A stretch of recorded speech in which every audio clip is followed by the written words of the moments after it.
always kind of measuring my year by that benchmark of June 21st. So welcome this morning. And again, I just want to thank all of you for your continued support. We're so excited.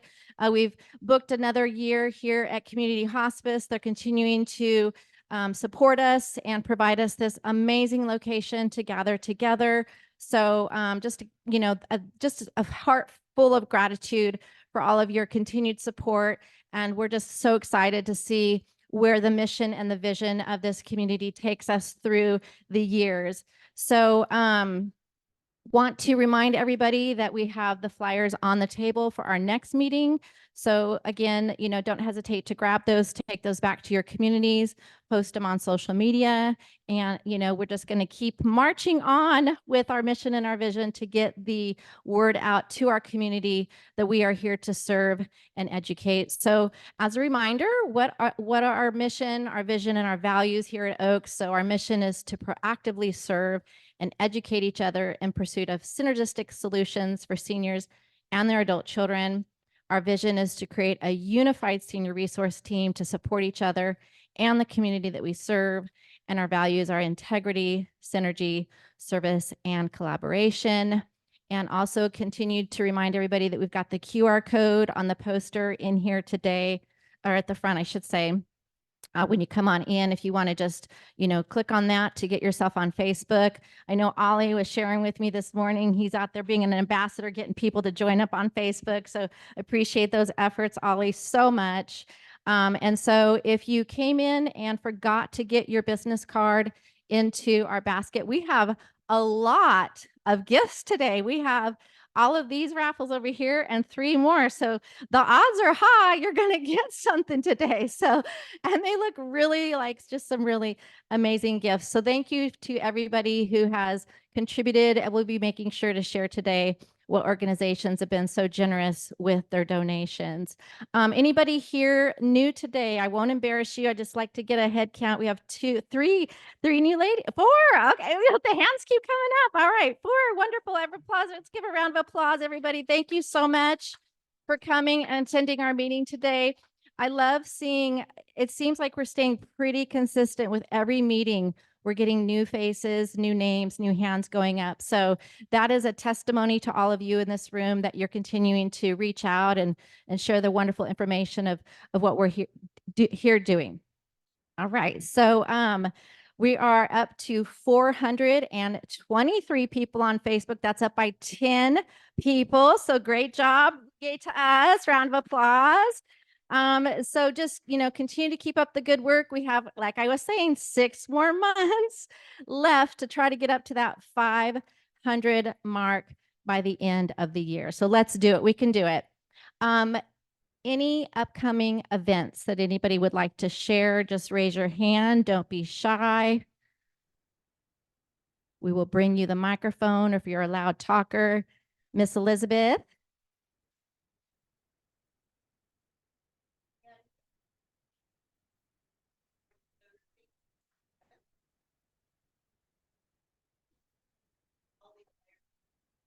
Awesome. Thank you. And don't forget to share that with Amy so she can get that over to Anna if you haven't already.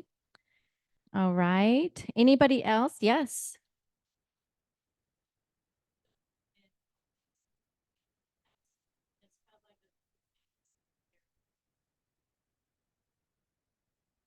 Okay. And what day is that? Not sure.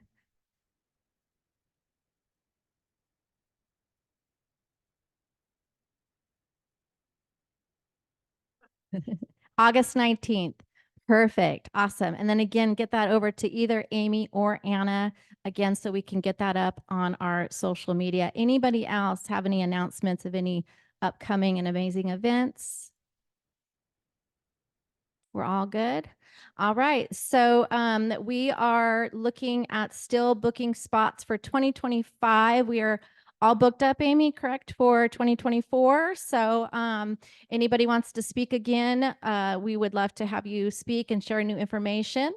And on that note, we have some really wonderful content to share with you today. We're so thrilled to have Encompass Health here with us today, sharing ways to improve your quality in your senior years and preventing injury and stress during that time. So I'm going to hand it off to Mark, and he's going to take it from here. Thank you so much. How you guys doing today, this morning? First and foremost, I'd like to thank the Oaks and you guys hosting this and allowing us to come. We appreciate you guys, and for all you guys coming in attendance today. I am Mark. I am one of the rehab liaisons and marketers from Encompass Rehabilitation Hospital. We are an inpatient rehab hospital here in Modesto, and I am so proud to say that we are now on our 8th year of serving the community here. So give us an applause for that. That's pretty cool. That's big for me. I normally never stay anywhere longer than 2. So they've convinced me to do something. Just a quick little synopsis. Encompass is an inpatient rehab hospital. Our patients come for a multitude of diagnoses for about 10 to 14 days. They get acute rehab, which is 3 hours a day of physical, occupational, and speech therapy with the greatest outcomes, I would like to believe. And of course, I'm partial, but we get our patients home healthier, sooner, and in very good spirits. So that's a wonderful thing for the community when we have something like this here, okay? And a lot of that is because you guys are out here partnering with us and kind of keeping us going. So we appreciate you guys. So give yourselves a round of applause for helping us. I brought a special guest with us today, so I'm really proud of him being here. Just a quick synopsis. He has been our medical director at Encompass for the last 4 years. He has been part of our growth at Encompass now, which we are a 50-bed facility, and we are going to max capacity, which means there's a lot of people we're able to help because of him and his team. He has been a physician in the area for 40 years. So he's been doing his thing. He doesn't even look it, huh? He's an avid runner. We were just talking about this 100-mile thing that he wants me to get involved with. I said, as long as I get to sit down and roll it, I'm good. You run. Show me all his medals and all that stuff. I'm like, show off. Anyway, but so he's here to present to you guys a quick and hopefully thorough information session about stress relief, wellness, better living, and things that can help yourselves and you can teach to your patients and your family as well. So it is my proud privilege to introduce to you our medical director from Encompass Rehabilitation Hospital, Dr. Vance Rojet. Thank you, Mark, and thank you everyone for being here. Great crowd. So what I'm going to talk about, what I'll start talking about is stress. How about, has anyone here in the past week not had any kind of stress? Not. Okay, right. So you can tell it's important for all of us busy people. It's also important for elderly people that we're serving and trying to help. And so I'll give you some information about that. I'll also talk about how exercise can be helpful, and not only for decreasing stress, but for preventing falls, quality of life, definitely. And so, and you have handouts that I don't have a PowerPoint presentation, so it's something that you can take home and read over again. And we are all here to learn. So, talking about stress. So, definition, it's the nonspecific response of the body to any demand made on it. That's kind of a general information, a general diagnosis, but it's also considered an emotional overreaction to things observed, felt, or thought about. So your personal perspective, your personal interpretation of what's going on in your environment. We have external environments, what goes on around us, but then we also have our internal environment, which is what goes on in our mind. And so the stress is how we interpret what's going on out in the environment and how we interpret it and think about it in our own minds. So the causes are a combination of the person, especially personality, and the environment. So if the environment is too much pressure, too busy, and it's not only busyness, because you figure if somebody, you see these people who work at the New York Stock Exchange, for example, and there's just chaos the whole time, but they thrive on it. So to them, it's not a stress. But to a lot of us, you know, too much busyness, too much action going on that we have to try to kind of interpret and see how are we going to respond to that, or can we just ignore it? You know, it's an individual reaction. So it's especially the feeling that you do not have control over your environment, or thoughts or emotional status. So therefore, sometimes if you don't feel that control, you can feel kind of hopeless and helpless. Manifestations of stress. There's the physical and emotional well-known signs of anxiety. Usually when we think of stress, we think of anxiety. So that means your heart rate goes up, you feel tense, your muscles are tense, you might be breathing faster, you might be getting a little sweaty, so those are all signs of stress. You might be getting a bit of a headache or something. And so there are lots of physical signs of stress, and then I mentioned the emotional signs. There is such a thing as a positive stress reaction. So you've probably heard about the fight or flight when, for example, I'm out running and a big dog comes up and it acts like it wants to kill me or something. And then I think, okay, what do I do? Well, my reaction is that I become a bigger, angrier, more aggressive beast than that dog, and they always back off. On the other hand, I do carry a pepper spray just in case that doesn't work, but so far that's always worked. You don't want to, if you do have an angry dog, you don't want to try to just run away from it, because they think you're like a rabbit, a big rabbit. They want to chase, and so if that happens, then more often do what I do, or find something to throw at the dog, or grab a big stick or something. But anyway, those are just some of the physical reactions that you might encounter. So that's the positive stress reaction, though, because it helps you have that energy to think, what am I going to do? Do I run? Do I stay and fight? Do I spit? Whatever, whatever you can do. You got to think about, but it gives you that energy to think, how are you going to quickly solve this problem, or at least get out of it alive? There's a negative stress reaction, which is more chronic long-term.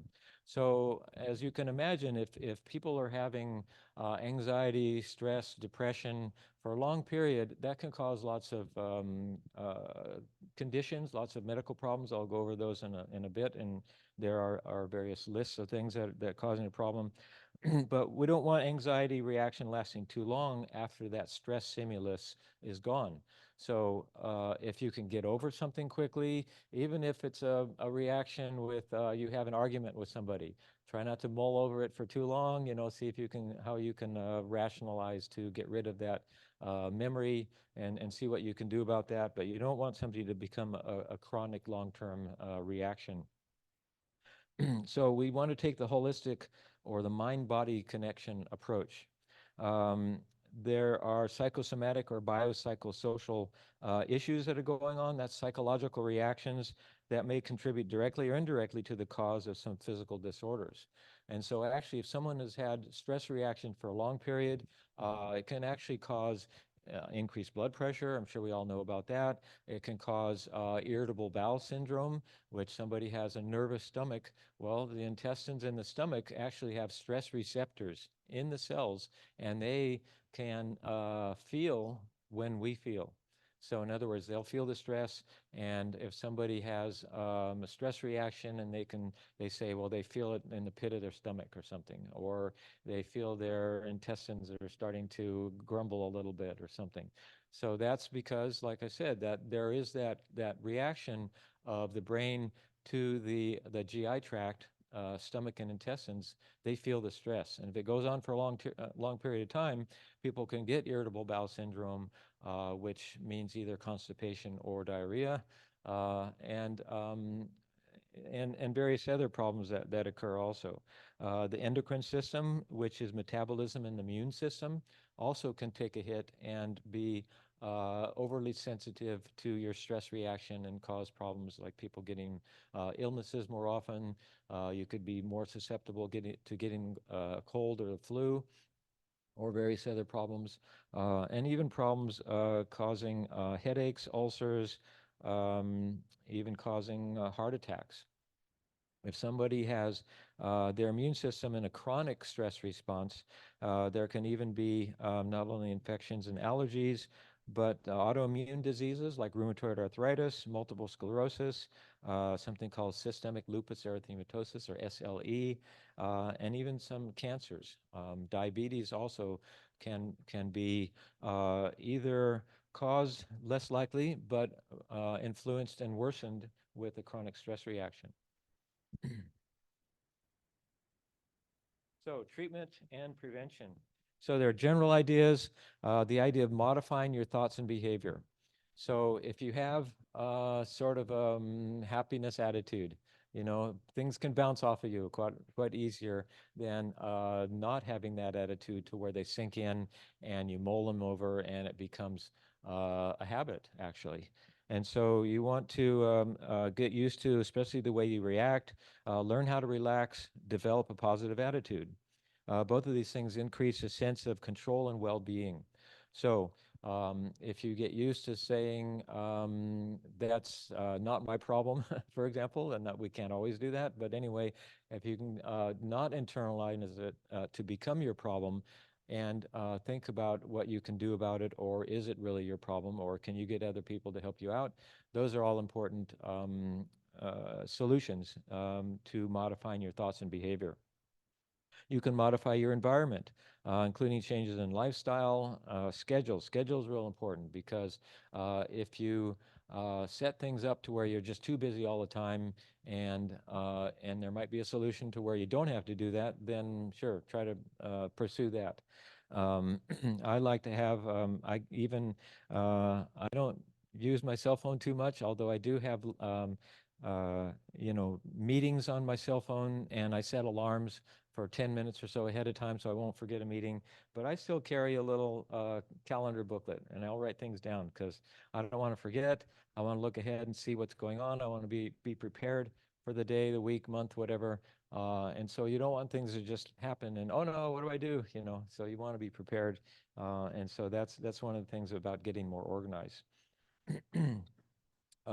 Delegate duties and responsibilities. So know your limitations. You know, is it something that you really can handle? Should you handle? Should you delegate? Should you get more people involved? A lot of times that can be more of a solution, a better solution if you get more people involved with things that you're working on, and they might have other ideas that can help you. And you know how a team approach can help a lot of situations and problems. Learn to say no and to pace yourself. So specific scheduling challenges are often necessary. If you say, no, I can't do it now, but when can you? So you can postpone things and make it more workable than to just, oh no, and busy all the time and you know, just running around with your schedule controlling you. So I've heard the expression, I'll have an emotional breakdown as soon as I get the time.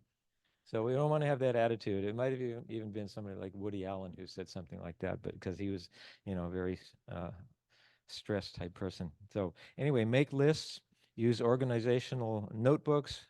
We call them cognitive prostheses in the medical world, or peripheral brain. We also call them. It's kind of like my little notebook here, or like the cell phones. For phone numbers, calendar schedule, lists of things to remember. I make lists of things every day. And so that can really help too, because then it's on the paper. I can refer to it when I want instead of, oh, wait a minute, am I going to forget that? Oh, no. So, you know, make lists and write things down when you feel like you need to. Change your attitude. Learn to see tasks as goals and challenges to accomplish and overcome, not problems to be avoided. You probably know a lot of people who have the opposite. You give them something to do and it's, oh no, I got to do that. What do I do? Oh no. Instead of saying, you know, I think I can do that. Let's work this out and see how we can make that work. So you want to see, again, goals and challenges and not just problems to be avoided. Get used to challenging your limits and not limiting your challenges. Might have to think about that one. Challenging your limits, seeing what your limits are, challenge your limits, but don't go beyond your limits. And don't limit your challenges. If you have challenges, things that you enjoy, things you want to do, yes, by all means, see what you can do to accomplish those things. But know what your limits are, and you know, don't go routinely go beyond your limits. And then there's the KISS principle: keep it simple, stupid. Probably heard that one. Don't complicate your life by worrying about things that you have no control over. Instead, put more constructive energy into solvable problems with higher potential for good outcomes. And so setting priorities.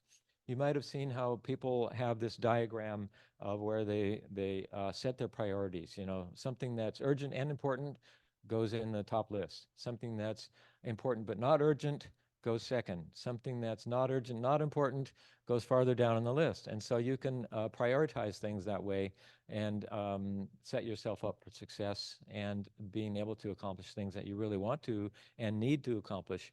That's a better way to do it, of setting priorities. So there's the expression, why worry? If the problem has a solution, then why do you worry? If the problem has no solution, then why worry, right? It's going to work itself out either way. And then there's the serenity prayer. For these things I pray, the serenity to accept that which cannot be changed, the courage to change that which can be changed, and the wisdom to tell one from the other. Keep that in mind also, of course. And don't complicate your life with harmful or ineffective treatments of stress like smoking, alcohol, overeating, those kind of things. So learn techniques for relaxation, including meditation. Sometimes you need to just sit and take a cool off kind of a break. Cool down your mind, cool down your body, work on relaxation, find a dark room or something, someplace that is not noisy and busy. And a lot of times if you schedule that in the right times, in the right places, that can be very helpful. So the other expression, I'm so nervous that when I'm calm, it makes me nervous. We don't want to be like that either. Spend more time on the truly important things in life, pursuit of happiness and physical fitness and helping other people. Those are the positives that can oftentimes offset a lot of the negatives in your life. If you have things that you live for, that you enjoy, keep it up. Definitely that can be helpful. And it can sort of, like I said, counteract a lot of the negatives that are going on that you really can't avoid or can't negotiate, can't change.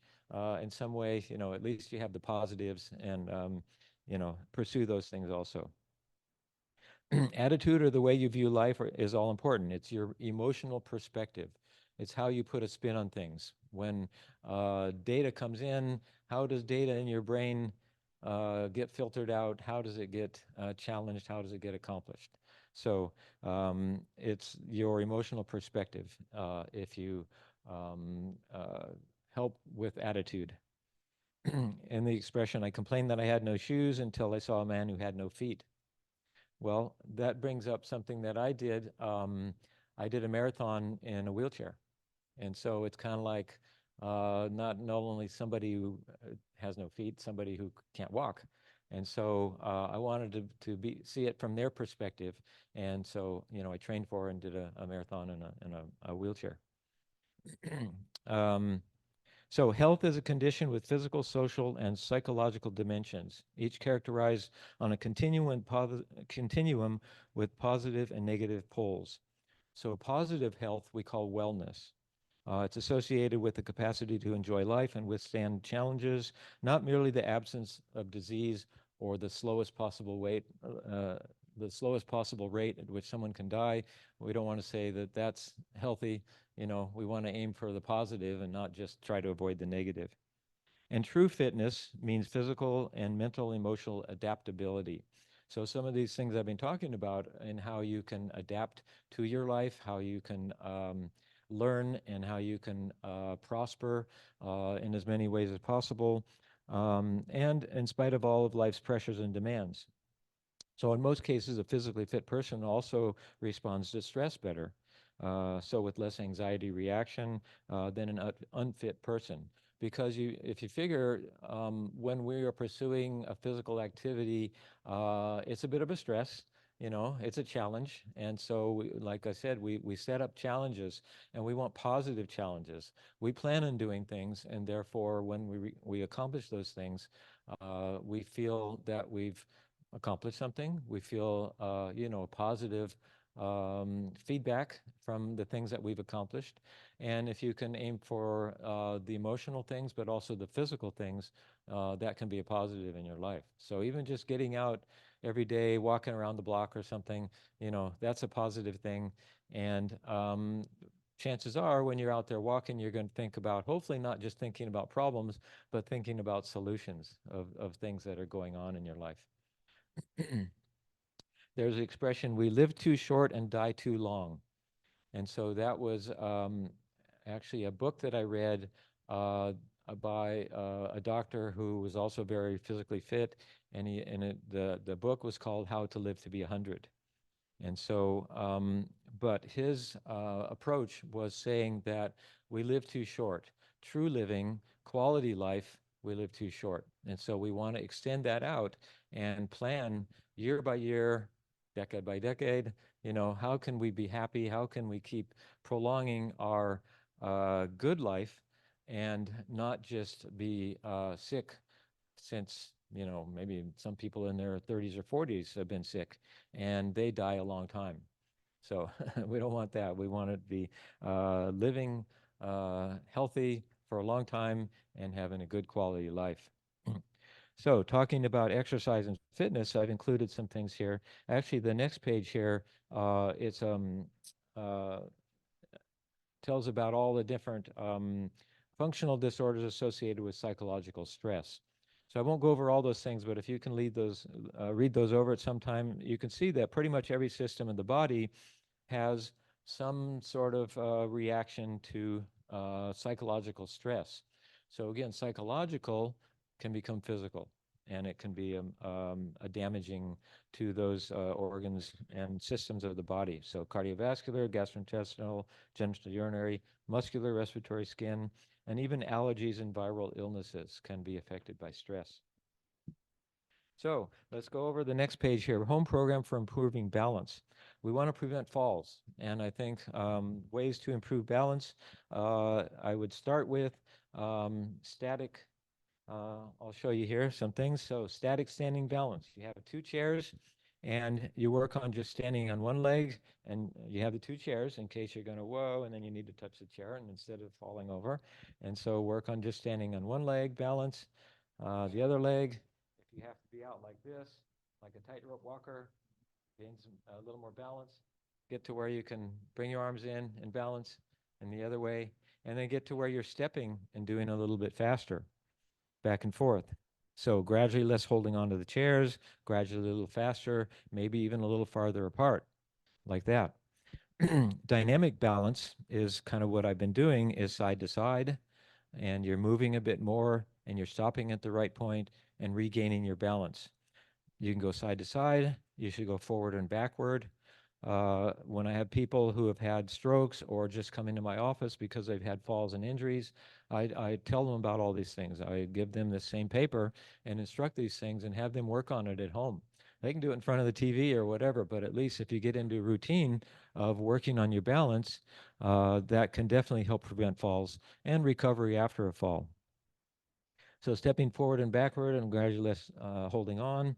Then a little more dynamic is set up some chairs in the room. It should be a good firm surface and not a thick carpet or something. So if you have a kitchen or something that has a hard floor, set up chairs and then walk through figure eights around the chairs. Figure eights because as you're making a tight turn, sometimes people with less balance will sort of spin out. See, so and you're working on right turn, left turn, right turn, left turn. And that's real important because we don't just walk straight ahead all the time in our life. We have to make turns and we have to think about it and we have to have that dynamic balance to prepare for and get good at that. And then also doing quarter squats with each leg. That's holding on to something. That's just up and down like that. You need a little bit of strength to put your body forward and propel yourself forward with each step. And so we're breaking it down to just doing 1 quarter step at a time. It helps with strength. You can do the other one like that, holding on. Again, all these things can be in front of the TV. If you have a plan, have a little check mark that you put on a schedule, exercise routine. And that brings me to, let's look at the last page. I think it's the last page. Let me see here. That has, no, if you look at this exercise log sheet. Exercise log sheet. Everybody got that? So if you see at the top left, so when it's aerobic exercise, it's best to go by minutes, like walking if you have a stationary bike or something. If somebody hasn't ridden a regular bike for a long time, I recommend a stationary bike. Stationary meaning it won't fall over as easy.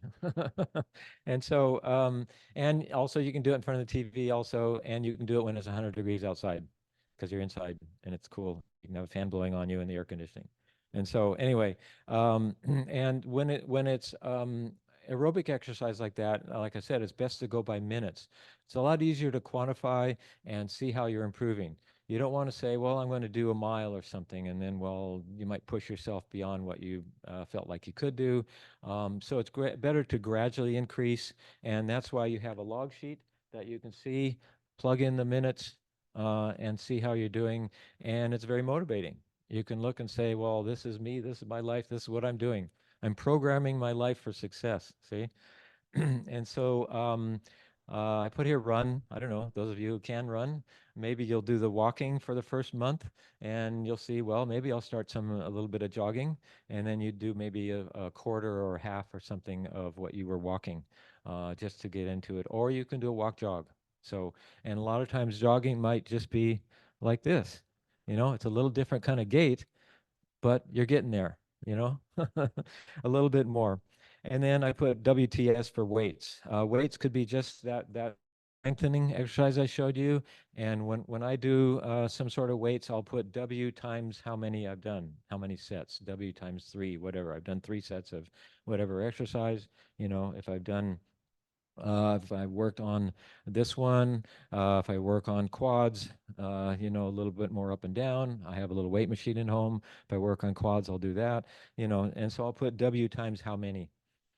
And just to kind of plug in, and it's good to see how you're doing. You're working on your own motivation, your own plan, and it's definitely helpful. And then down to the bottom, well, actually looking up at the top, you can't quite see. It says day, and then the MO.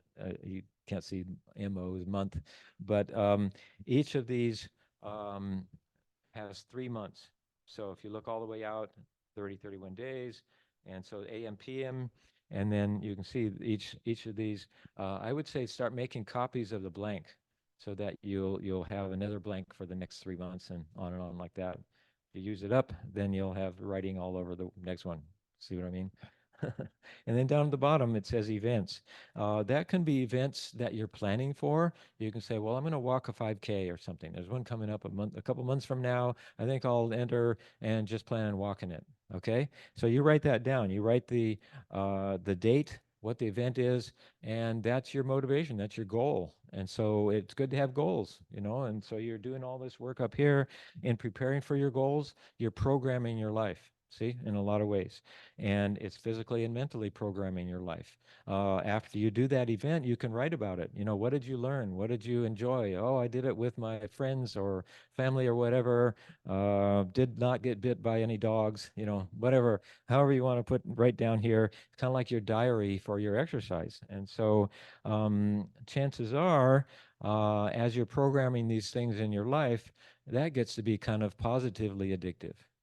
You're going to start doing things that you thought you couldn't do before, and you are programming yourself for success, and it's definitely helpful. So let's go on to another page here. Home strengthening exercises, if you see that page there. Okay. One that I like to tell people, especially if they've had falls or something or have back problems, I call it the hallelujah exercise. And so what you do, have some hand weights, just pick up the pounds, good wild stance, there's a chair behind you, but it's hallelujah. You bend down, arms down and in, up and out, down and up and out. So it works all the same muscles that you would use for bending down and picking up something. And so if you're not used to bending down and picking up a heavy bag of groceries or whatever, this prepares you for those light situations. And then after you've done that, you can do, I call running with the weights, where's biceps, punch at the sky, where's triceps. You can do a little bit of trunk rotation. There are a lot of things in life that we need to be able to bend and have strength and some flexibility to do that. So, that's a whole sequence of exercises that you can be doing. And then it also mentions here, if you want to work on the quadriceps, you can be sitting and get some ankle weights. Sporting goods store, even Walmart, Target, sells ankle weights. And so, and put them on the coffee table in front of you. When you're watching TV, you say, oh, wait, okay, I'm watching TV. I need to exercise while I'm watching TV. So then you'd be working on the quadriceps, the up and down like that, or the single leg quarter squats works on the muscles at the back. You can be working on calves, have a whole routine that you're doing. You can also, okay, side lying, you can do hips abduction. That's the motion of abduction away. And then treadmill walking for training, retraining, stationary bike I mentioned, balance activities I talked about, and then a little bit of stretching afterwards. You can stretch the gluteal muscles, pulling your ankle and your knee cross-legged towards your chest. That stretches the butt muscle pretty good. You can do the hamstrings, put your foot up on something and lean forward and stretch the hamstrings.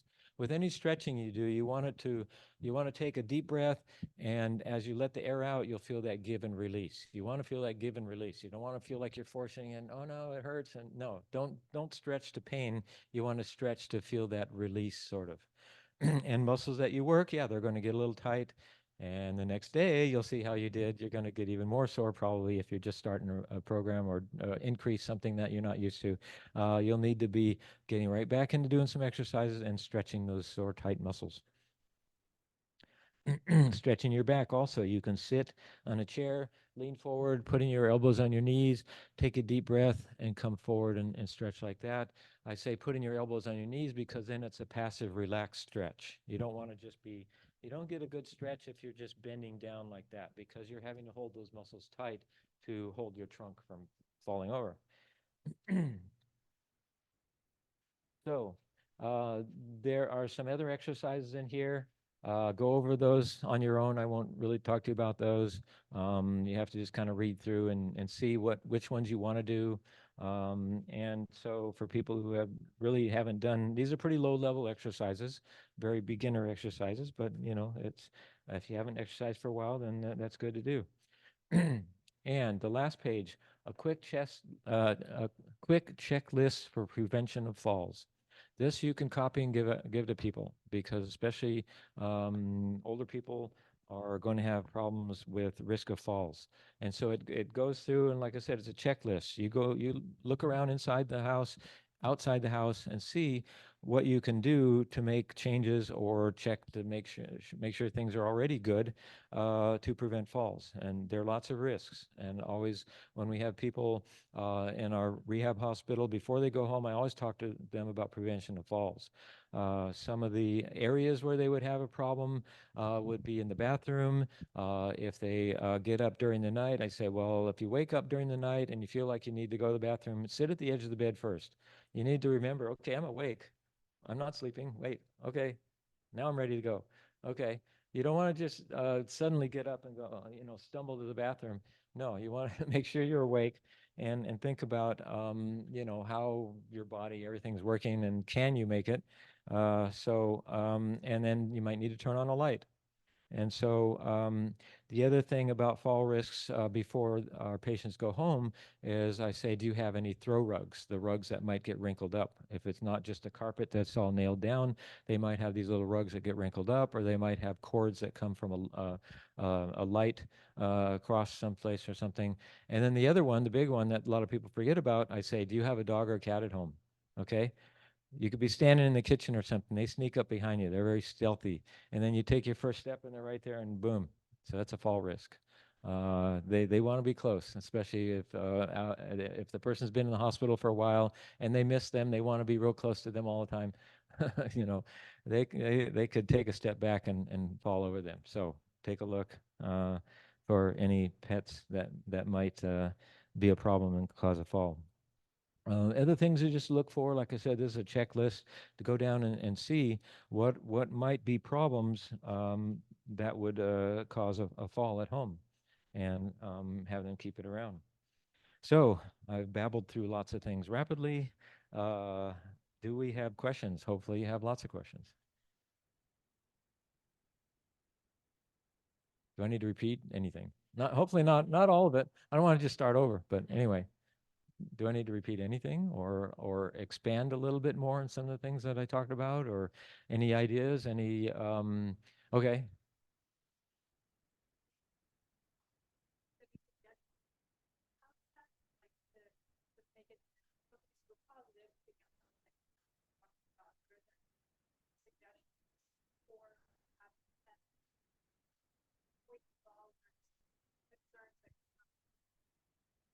Well, I mean, if they are really active pets that jump and all that, you can get these little doors and put them in a hallway or something to where they don't come into areas where it might be more of a problem. Maybe you don't want them in the bedroom, but you don't want to close the door all the time.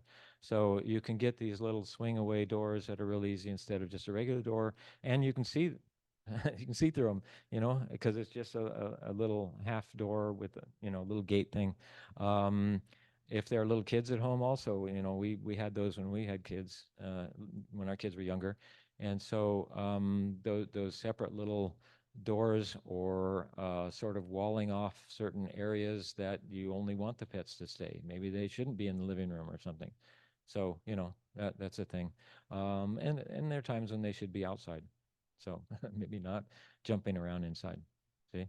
So if there's a particular problem, like somebody is very stiff and sore and slow in the mornings, for example, maybe don't let the pets in right away, because they're going to be happy to see the person if they've been away for a while, and they'll jump all over. And so, yeah, it can be a problem. But yeah, okay. Yeah. Any other questions? Any good stories? Any good any good exercise ideas? Or okay.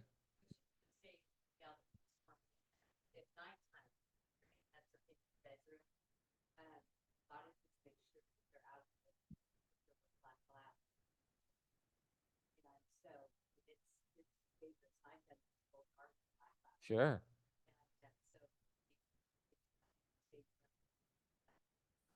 Yeah.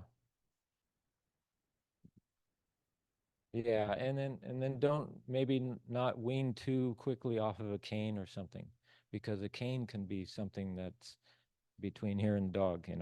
Hey, don't come any closer than my cane, or because you don't want to go get away, and then fall because of that. So and then walkers also. But still, yeah, it can be a problem. So yeah.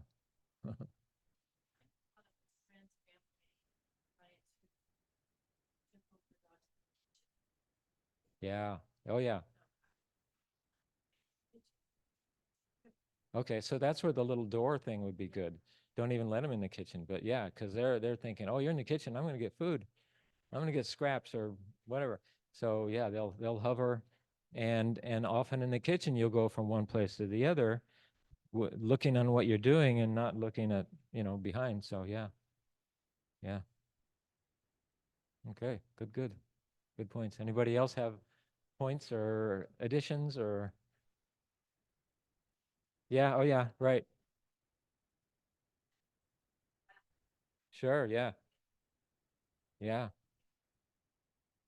Yeah. Does everybody know there's something called silver sneakers that health clubs, exercise places can give free membership for elderly people? I don't know what the age limit is, but I don't remember. But what's that? Okay. Yeah. Okay. Yeah. Silver sneakers. So not all places do. You have to call and find out. But it can be a free membership to a health club. Yeah. Any exercise routines that people started and are want to brag about? No? Okay. Are you all motivated to get started?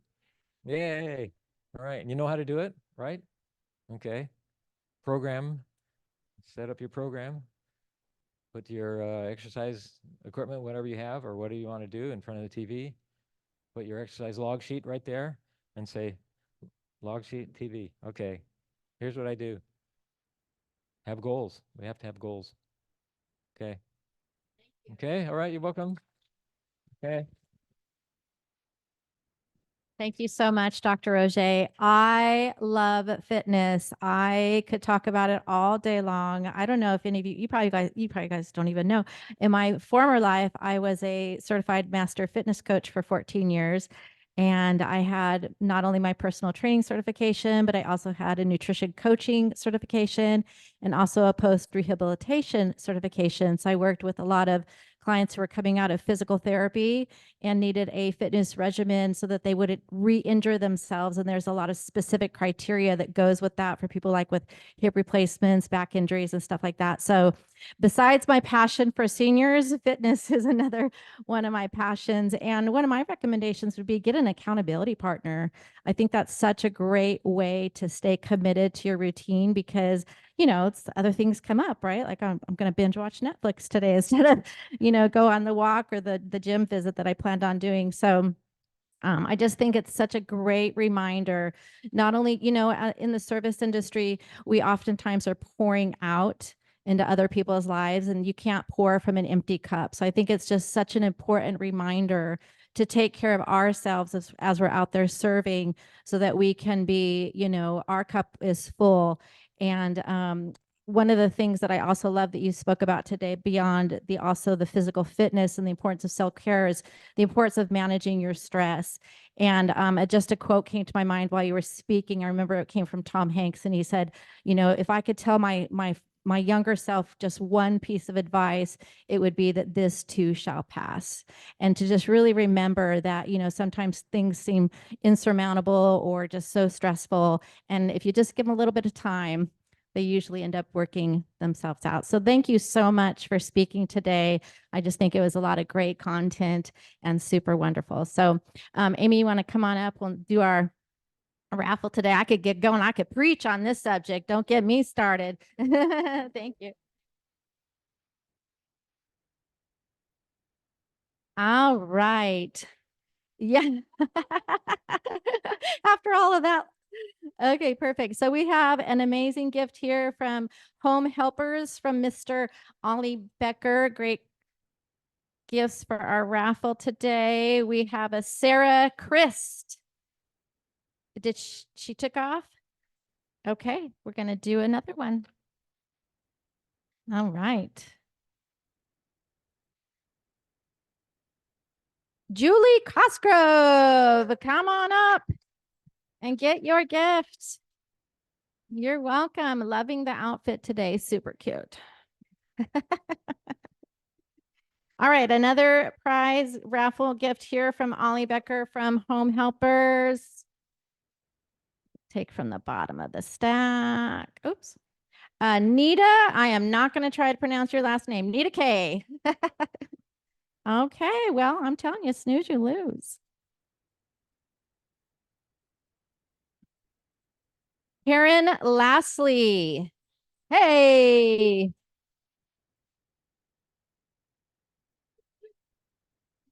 All right. We have those other three over there too, Amy. Okay, perfect. This is a beautiful succulent donated by, looks like the Hospice Heart Organization. Who doesn't love a good succulent? Oh, I'm sorry. Oh, Community Hospice. I'm sorry. Rebecca Shelton from Community Hospice has donated. Thank you, Rebecca.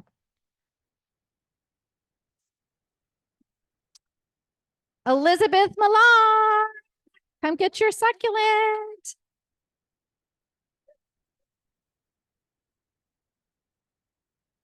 So cute. All right. We have a beautiful flower, perfect for springtime. Looks like another gift from Rebecca Shelton from Community Hospice. Thank you so much. All right. Marinella Placentar. All right. Loving your outfit too. Super cute. Okay. Thank you, Mark. Oh, wow. Okay. So who donated this here? Oh, okay. These are all from Encompass. All right. Yeah. Yeah, you should. Oh, I love it. All right. Barandina from Home Helpers.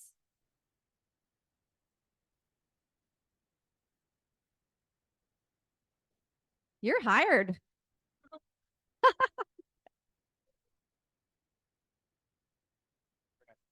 Yes. Oh my gosh. Loving this big, huge watermelon, like a super cute cup. Perfect for summer. 4th of July is coming. And our lucky winner is Antonia Martin. Okay, that's fine.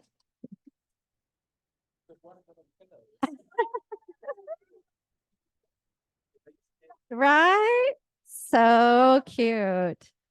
All right, what do we have inside this bag? Surprise, surprise. It's the surprise of the day.